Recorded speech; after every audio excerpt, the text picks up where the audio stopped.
Another day, another twist in the Harry Kane transfer saga. But before we get into all of the gossip, you guys know the deal. Smash that like button. Let's aim for 300 today. And if you are new, welcome to the channel. And do what 10,000 other passionate, loyal Spurs fans have done before you and smash that subscribe button.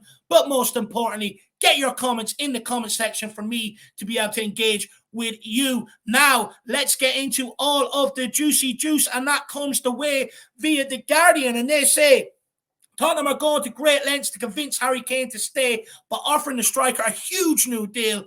No indications Kane is going to sign it, though. Bayern Munich still pushing to sign him this summer. And also David Ornstein in The Athletic, who's sort of responsible for breaking it over here on the UK side. He says Tottenham will try and get Harry Kane to sign a new deal. They have no intention of selling him, though, of course, clubs will try to test their patience with that. Now, I'm going to revert back to the Guardian's article purely because David Ornstein is an Arsenal fan and no one wants that. It is a trigger. But you guys have heard what the Guardian has had to say. You guys have heard what David Ornstein has had to say. Now it's your time to hear what the Irish Hotspur has to say on the whole situation. And the general consensus from what I sort of read and watch is that if Kane does not want to commit, then we should sell him, or we have to sell him. And a lot of blame sort of seems to be put on Harry Kane for this whole situation. Now, if we believe reports that there is a willingness from Kane to move, which I may stress, they're all driven by the Bayern club side, aka Bayern Munich, I can understand why people say sell him if he won't commit. But what I cannot understand is, why are we just giving up so easily? Why are we throwing the towel in? Surely it's in everyone's best interest, the clubs, Levy's, Postecoglou's, the playing squad, and us, the fans, that we keep the club's all-time record goal scorer around next season and beyond that. In my opinion, a conversation that needs to be had, or at least needs to be considered to be a part of the whole Harry Kane conversation, is that what can Tottenham do, or what do Tottenham need to do in order to match Harry Kane's ambition and convince him his future lies in North London? Now, the reason why I'm bringing this conversation up today is because there's a lot of doubt surrounding Kane's commitment to Tottenham, his commitment to the cause. But one thing I think that has got lost in this whole conversation is Harry Kane has always said he wants to win trophies at Tottenham. Now, I've pulled a quote from Harry Kane in January 2023 in the build-up to the FA Cup game versus Preston when he was on the verge of breaking Jimmy Green's record. He said, "Of course I still want to win trophies for Tottenham. That's been my goal ever since I played football for the first team. It hasn't happened. I've been open about that, but I'll continue to try and achieve that. I know there's going to be a lot of talk and speculation about my future, but I'm just focused on what I can do." Now, if we're all being brutally honest, this is not the first time we've been around the block with the whole Harry Kane situation. And we know that he said quotes similar to this a number of times throughout his Tottenham career. He's always shared the same ambition as the fans, which is to win silverware, which is what us Tottenham fans want, and that's what we've sort of been crying for. And I actually think that it's something we should actually really be focusing on in this situation, which is Harry Kane's hunger for trophies. I think we should look to use Kane's ambition, harness it, and make him club captain and instill that hunger for trophies back into the fabric and the DNA of this football club, which is, believe it or not, something that we actually used to be known for, which is winning trophies. Now, I want to take you guys on a little journey all the way back to May when this supposed meeting happened between Harry Kane, Thomas Tuchel, and his representatives. But bear in mind Harry Kane's quotes about his hunger for trophies at Tottenham. Now, the climate around Tottenham in May, it was dark. We were on our third manager that season. Just missed out on European football for the first time since 2010. We were heading into a summer with no manager or director of football to help improve the situation. It was that bad, even the fans were piling on the pressure, more pressure than ever before, on Levy and Enoch, making the displeasure heard inside and outside the stadium. Yet despite all this going on, Kane personally had an excellent season, knocking down records all around him, becoming the club's top record goal scorer, finishing the season with 30 goals, matching his best ever return in a Premier League season, which was in 2017-18. But the difference is, back then we finished third when he scored 30 goals. Now we finished eighth when he scored 30 goals. If you were Harry Kane in the whole situation, when all you want to do is win trophies at a club, and that club have fallen away from that dramatically since Pochettino left, do you blame him back then in May, contemplating or thinking about leaving, potentially listening to offers at clubs who match his ambition, and question, is Tottenham the best place for him to win silverware? Because I don't, but don't understand why it can't be, or why we can't make Tottenham be. I don't buy into the whole narrative Kane has to leave Tottenham to win trophies. He's had multiple opportunities at Tottenham down the years, but every single time, him and the whole team have failed to turn up for the big occasion. But back to the point, the last 3 to 4 years, them opportunities have come far less than previous. And that's where the uncertainty comes surrounding Harry Kane's future. If you're a club underperforming and you have a world-class player in your ranks, one of the best in the world, if not the best in the world in that position, naturally there's going to be clubs who always compete for silverware interested in him because they see him as a difference maker. This is why it's on the club to match the ambitions of Harry Kane, a world-class player, because if not, you will eventually lose them to more ambitious clubs. Now, I think the club know full well of Harry Kane maybe having thoughts or intentions to leave, at that stage in May, as I have no doubt internally they had discussions with Harry Kane over a new contract to sort of sound out where his mind is at. That's why I believe Tottenham now have the stance of no sale, because I believe they're trying to buy time to do the business required and address long outstanding problem areas in the squad and put the quality players around Kane to help support him in his quest to win trophies at Tottenham and convince him to sign a new deal. Now, of course, we will have to offer him, elite wages that elite players are on across the world. So you're probably talking in the region of 350k to 400k a week, which is the going rate right now. Believe it or not, Harry Kane is on 200k a week, the same amount as Ndombele, which is just ludicrous when you consider the complete contrast in what both parties have sort of offered for Tottenham on the football pitch. Now, let's address the part of the report about Kane not signing until the transfer window is sort of closed. If you're Harry Kane's advisors, you're telling him not to sign anything this summer, both for financial and ambitious reasons. Financially, Harry Kane he's 29. He's going to be 30 on the 28th of July. By the way, happy early birthday, big man. But it's going to be his last big contract he will get. He's building a house for his retirement. And he wants him and his family to sort of have that financial security when he retires. So he's going to look for the very best deal possible and look for wages that other players on his level are on. Now, also ambition-wise, Kane is in a powerful position. If he were to sign now, it takes all the pressure off the club to continue to do the business necessary. And I have no doubt Kane is being advised to not sign anything and wait and see how badly the club want to match his ambitions and continue to invest in the squad, which is the only solution after the last few years that we've had. It's also worth noting that Kane has complained about Levy going back on gentleman agreements before. And with only a few years left at the very top, Harry Kane is probably, he's taking his career a lot more serious, but I have no doubt that he's sort of having thoughts about how he will be remembered, what he'll be remembered for. And he just wants to see the club match his ambition. So that's why he has not come out and made his intentions clear. That's why he's not come out and put pen to paper on a new contract, because he's trying to get the best possible deal with a club who wants to match his ambitions. Now, in an ideal world, he had stated that he wants that to be with Tottenham. So this is now all down to the club to show they want to match his ambition in this transfer window. And look, in fairness to the club, at least they're making an effort to try and sort of keep hold of Harry Kane by breaking the wage structure at the club and putting a new contract on the table. Lastly, another point I want to highlight when it comes to Harry Kane's situation. Let's highlight his comments at the end of last season. He says, I think we have 3 or 4 really good years when we are competing at the very top, and that was without spending loads of money. We had a really good mixture of young and experienced players. It's impossible in football to click your fingers and go back to the good times and say, let's go back to what it was. But every season and every situation is different. But I feel like there were some values at that time and some culture that really made us achieve things, or the great things that we did.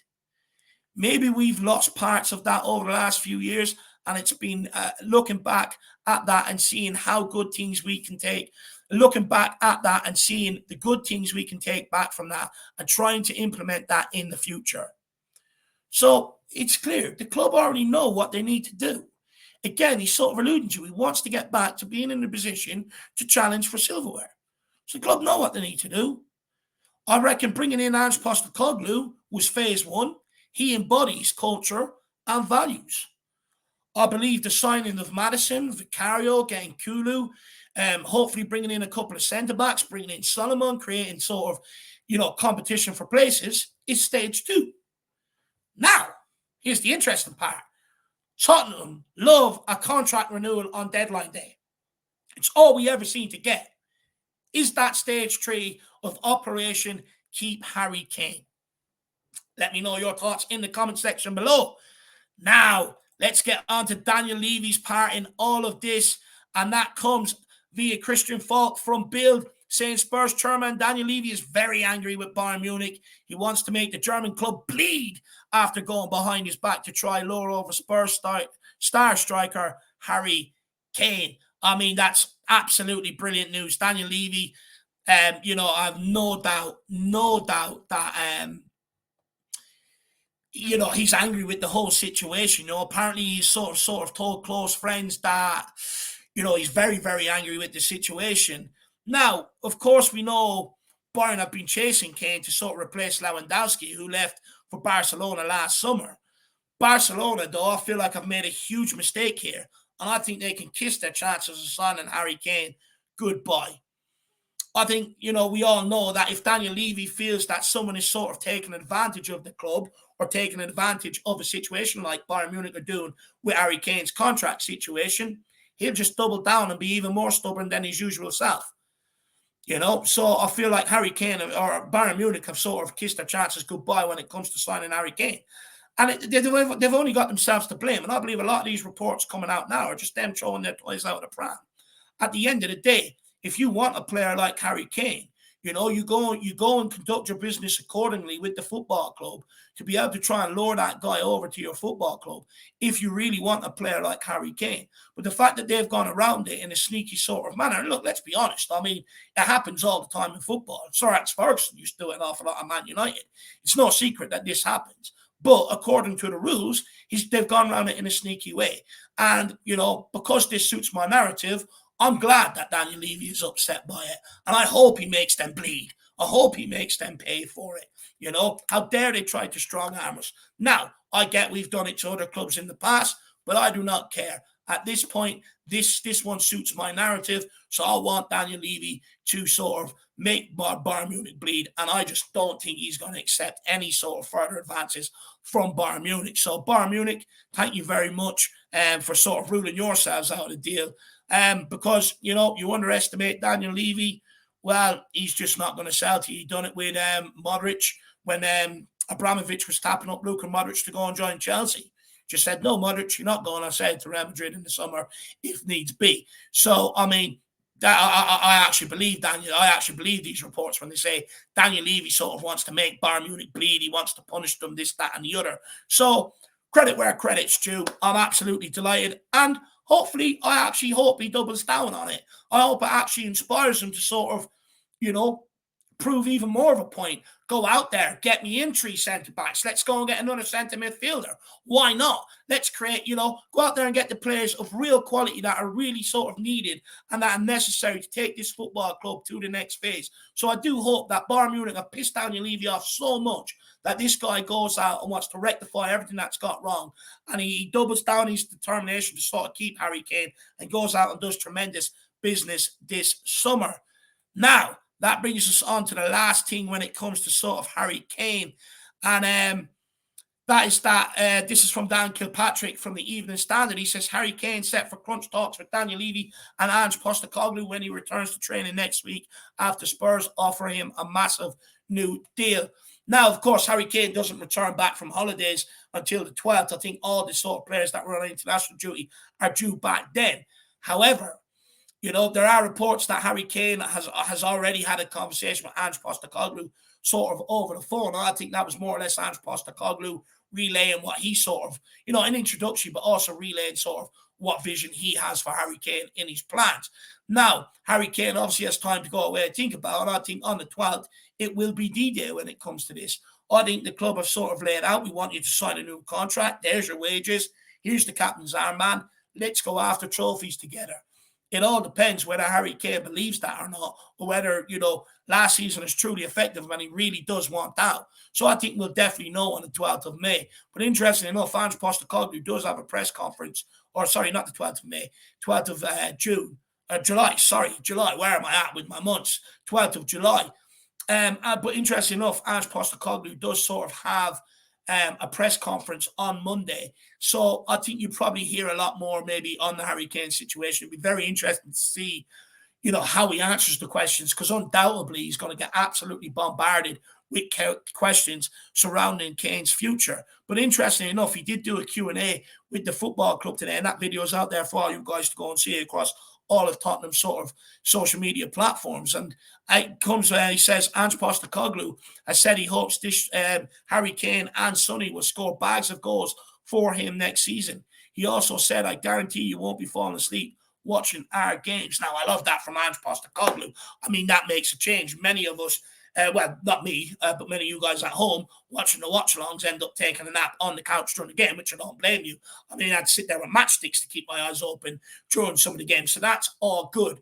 But with him mentioning Harry Kane, I wonder, is that done on purpose? I wonder, does he know that Harry Kane is staying? Does he know Harry Kane's signing a new contract? Does he know that, or has he been promised by the club that Harry Kane is going nowhere, regardless of the situation? So when you add all that in, Daniel Levy's no-sell policy, Ange Postecoglou sort of talking about Harry Kane scoring bags loads of goals next season, I would say from the club side, it's clear they ain't selling and they're going to try and persuade Harry Kane to sign that new deal. And let's be honest, Ange Postecoglou is a very, very persuasive guy. I mean, look what he said to Vicario to get him to join, that they've had a similar rise. You look what he said to Madison, whether you join or not, you're going to see a complete different Tottenham. So with Harry Kane, I reckon, he'll definitely do the lower trophies in front of his face. He'll probably tell him that he'll turn him into one of the players, or put him in the same category of the team of the 60s or the team of the 80s, the way they're spoke about. So, Harry, look, I wouldn't write this off yet, that Harry Kane sits here and signs a new contract, because Ange Postecoglou is a very persuasive guy. I mean, look how quickly he sort of turned the Tottenham fan base around, sort of believing in him. So, look, my opinion is, I think this will rumble on all summer long. Harry, I don't think you're going to hear any more. As the Guardian reported, there's no intentions to Kane to sign that new contract till at least after the summer transfer window. But we got to expect this is what happens when you've got world-class players at your club and you're underperforming. You have to accept that this sort of stuff is going to happen. But what I do say to Spurs fans, and what I do urge, is stay strong, be resolute, stand firm, reject any advances, and do everything in our power to keep Harry Kane. Instead of the whole conversation being sell Harry Kane if he doesn't commit, let's start the conversation that, what Tottenham need to do in order to match Harry Kane's ambition to secure his future at Tottenham Hotspur Football Club. Thank you for listening to me and my thoughts on the whole Harry Kane situation. Please make sure you smash that like button. If you've enjoyed this piece of content or the content that we sort of put out on a regular basis, feel free to drop a super thanks with your thoughts, and I'll, of course, respond to them. But most importantly, come on, you Spurs. In Ange Postecoglou, we trust. Everywhere we go.